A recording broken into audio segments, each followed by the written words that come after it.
অন্ধ ভবিষ্যৎবক্তা বাবা ভাঙ্গা, যিনি আগে অনেক কিছুই সঠিক বলেছেন বলে দাবি করা হয়। তিনি এই চলমান যুদ্ধ নিয়ে এমন কিছু বলে গেছেন যা শুনলে গা শিউড়ে উঠবে। কে হারবে, কে জিতবে, কোন দেশ সুপার পাওয়ার হবে, আর যাকে আমরা এতদিন নায়ক ভেবেছি সে আসলে গোপনে গোপনে একজন ভিলেন।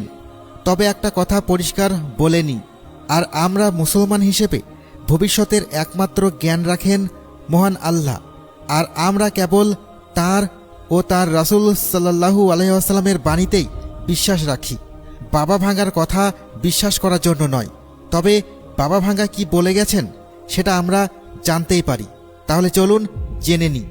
একজন অন্ধ মহিলা, যিনি 9/11-এর ভবিষ্যৎবাণী করেছিলেন টুইন টাওয়ার ধ্বংসের বহু বছর আগে, যিনি ISIS-এর উত্থান বলেছিলেন কেউ তাদের নাম শোনার আগেই, সেই বাবা ভাঙ্গা তার ভবিষ্যৎবাণীর সঠিকতার হার 85%। এটা কোনো রাস্তার জ্যোতিষীর কথা না। আর এখন তার একটা ভবিষ্যৎবাণী সামনে এসেছে যেটা পুরো বিশ্বকে কাঁপিয়ে দিয়েছে। তিনি বলেছেন 2026 সালের শুরুতেই একটা মহাযুদ্ধ শুরু হবে, পূর্ব দিক থেকে আগুন জ্বলবে, পশ্চিমা বিশ্ব ছারখার হয়ে যাবে।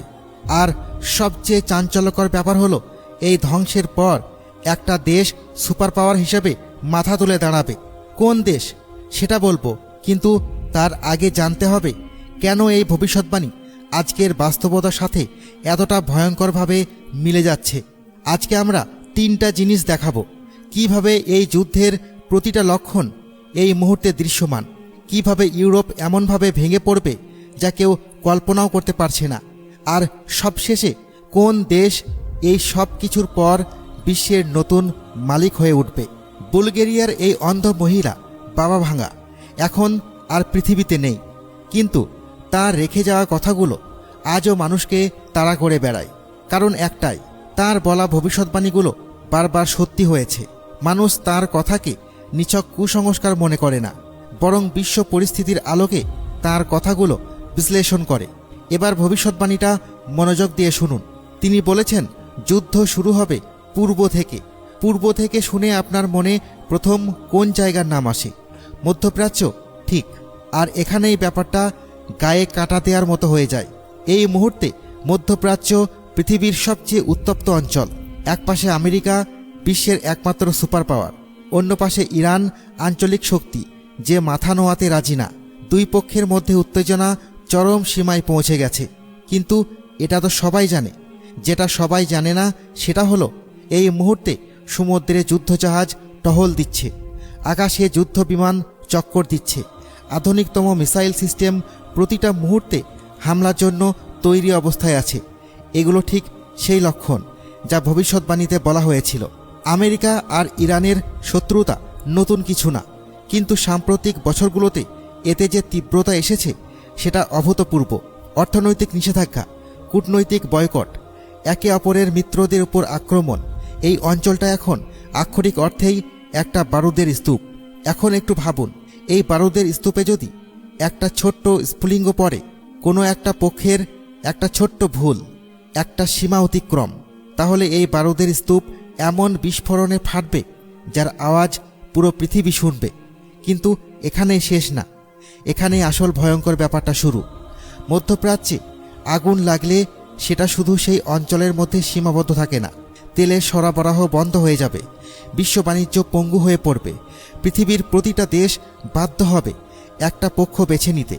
আর ঠিক এই জায়গা থেকে একটা আঞ্চলিক সংঘাত রূপ নেবে বিশ্বযুদ্ধে। শুরু হবে পূর্ব থেকে, কিন্তু আগুনের শিখা গ্রাস করবে পুরো পৃথিবী, ঠিক যেমনটা ভবিষ্যৎবাণীতে বলা হয়েছে। এখন আসি সেই অংশে যেটা শুনলে আপনি চমকে উঠবেন। মনে আছে আমরা বলেছিলাম একটা দেশ এই সব ধ্বংসযজ্ঞের পর সুপার পাওয়ার হয়ে উঠবে, আর সেই দেশটা হলো রাশিয়া। কিন্তু কিভাবে? এটা বুঝতে হলে আগে বুঝতে হবে রাশিয়া এই মুহূর্তে কি করছে। রাশিয়া এখন বিশ্ব মঞ্চে অত্যন্ত গুরুত্বপূর্ণ খেলোয়াড়। ইরান ও মধ্যপ্রাচ্যের অন্যান্য দেশের সাথে তার গভীর সামরিক ও বাণিজ্যিক সম্পর্ক। এখন ছবিটা দেখুন, আমেরিকা আর ইউরোপ যদি তাদের সমস্ত শক্তি আর সম্পদ মধ্যপ্রাচ্যের এই মহাযুদ্ধে ঢেলে দেয়, তাহলে কি হবে? তাদের অর্থনৈতিক আর সামরিক শক্তি দুর্বল হয়ে পড়বে। অভ্যন্তরীণ ও বহিরাগত সমস্যায় এতটাই জড়িয়ে যাবে যে বিশ্ব মঞ্চে তাদের কৃতিত্ব আলগা হয়ে পড়বে। আর এটাই সেই সুযোগ যা রাশিয়া কাজে লাগাবে।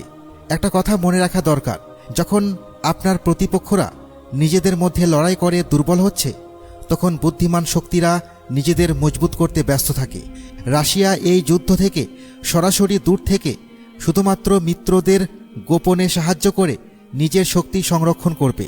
আমেরিকা আর ইউরোপ দুর্বলতায় বিশ্বশক্তির যে শূন্যতা তৈরি হবে সেটা পূরণ করতে রাশিয়া সবার আগে এগিয়ে আসবে। বিশ্বের যেসব দেশ আমেরিকার আধিপত্যে ক্লান্ত, পশ্চিমা নীতিতে বিরক্ত, তারা নতুন নেতৃত্বের দিকে তাকাবে। আর রাশিয়া তার বিশাল প্রাকৃতিক সম্পদ, শক্তিশালী সেনাবাহিনী আর কূটনৈতিক দক্ষতার বদৌলতে সে নেতৃত্বের সবচেয়ে শক্তিশালী প্রার্থী হয়ে দাঁড়াবে।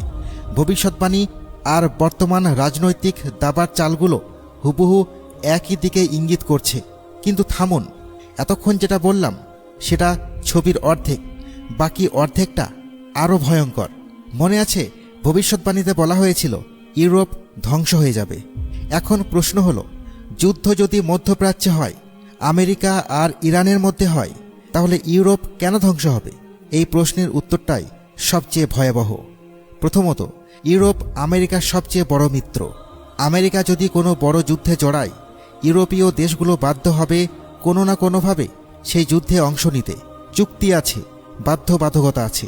দ্বিতীয়ত, আর এটাই সবচেয়ে বিপজ্জনক অংশ, ইউরোপ তার জ্বালানির জন্য, বিশেষত তেল আর গ্যাসের জন্য মধ্যপ্রাচ্যের উপর মারাত্মকভাবে নির্ভরশীল। যুদ্ধ শুরু হলে সরবরাহ বন্ধ, সরবরাহ বন্ধ মানে কারখানা বন্ধ, কারখানা বন্ধ মানে অর্থনীতি ধসে পড়া। আধুনিক যুদ্ধ শুধু বোমা দিয়ে লড়াই হয় না, অর্থনৈতিক ধ্বংসযজ্ঞ একটা মারাত্মক অস্ত্র। আর এটাই ইউরোপকে ভেতর থেকে ফাঁপা করে দিবে। তৃতীয়ত, যুদ্ধ ছড়িয়ে পড়লে যদি অপ্রচলিত অস্ত্র ব্যবহার হয়, তাহলে এর প্রভাব কোনো সীমানা মানবে না। ইউরোপ ভৌগোলিকভাবে মধ্যপ্রাচ্য আর রাশিয়ার খুব কাছে। যে কোনো বড় সংঘাতে শরণার্থীদের বিশাল ঢল ইউরোপের দিকে ধেয়ে আসবে। ছোট ছোট যুদ্ধেই আমরা দেখেছি লাখ লাখ শরণার্থী ইউরোপে ছুটে গেছে একটা বিশ্বযুদ্ধে। ভাবুন একবার, এই পরিস্থিতি ইউরোপীয় দেশগুলোর অভ্যন্তরীণ কাঠামো, অর্থনীতি আর সামাজিক ব্যবস্থা সব ভেঙে ফেলবে। ভবিষ্যৎবাণীতে যে ধ্বংসের কথা বলা হয়েছে সেটা হয়তো বোমা বর্ষণের ধ্বংস না, এটা হলো অর্থনৈতিক, সামাজিক আর রাজনৈতিক কাঠামো পুরোপুরি ভেঙে পড়ার ধ্বংস, যা পশ্চিমা বিশ্বকে কয়েক দশক পিছিয়ে দিবে। এবার একটা বিষয় মাথায় রাখতে হবে, যেটা অনেকেই ভুলে যান। আজকের যুদ্ধ তলোয়ার বা বর্ষার যুদ্ধ না, এটা প্রযুক্তির যুদ্ধ। আধুনিকতম যুদ্ধবিমান, সমুদ্র শাসনকারী নৌবহর, হাজার হাজার কিলোমিটার দূরে আঘাত হানতে সক্ষম মিসাইল। আমেরিকা আর ইরান দুই দেশের কাছেই এত প্রাণঘাতী অস্ত্র আছে যা মিনিটের মধ্যে পুরো শহর মানচিত্র থেকে মুছে দিতে পারে। 2026-এ যদি সত্যিই কোনো সাংঘর্ষিক হয়, তাহলে এতে ব্যবহৃত আধুনিক প্রযুক্তি পৃথিবীকে এমন ধ্বংসযজ্ঞ দেখাবে যার কোনো নজির মানব ইতিহাসে নেই। ভবিষ্যৎবাণীর কথাগুলো তাই এত গুরুতর, কারণ আসন্ন যুদ্ধ প্রচলিত যুদ্ধ হবে না। এখন সবচেয়ে গুরুত্বপূর্ণ প্রশ্ন, এই ভবিষ্যৎবাণী কি সত্যি হবে? ভবিষ্যৎবাণী পাথরে খোদাই করা লেখা না, এগুলো আসন্ন সময়ের সম্ভাব্য বিপদের দিকে আঙুল তোলে। কিন্তু আজ বিশ্ব যেখানে দাঁড়িয়ে আছে, সেখানে প্রতিটা দেশ নিজের স্বার্থ রক্ষায় যে কোনো সীমা পার হতে প্রস্তুত। অস্ত্র প্রতিযোগিতা আকাশ ছোঁয়া, আলোচনা আর কূটনীতির জায়গা দখল করেছে হুমকি আর সামরিক শক্তি প্রদর্শন। এই মানসিকতা, এই নীতিগুলোই পৃথিবীকে নিজ থেকে সেই ধ্বংসের দিকে ঠেলে দিচ্ছে, যার কথা বাবা ভাঙা বলে গেছেন।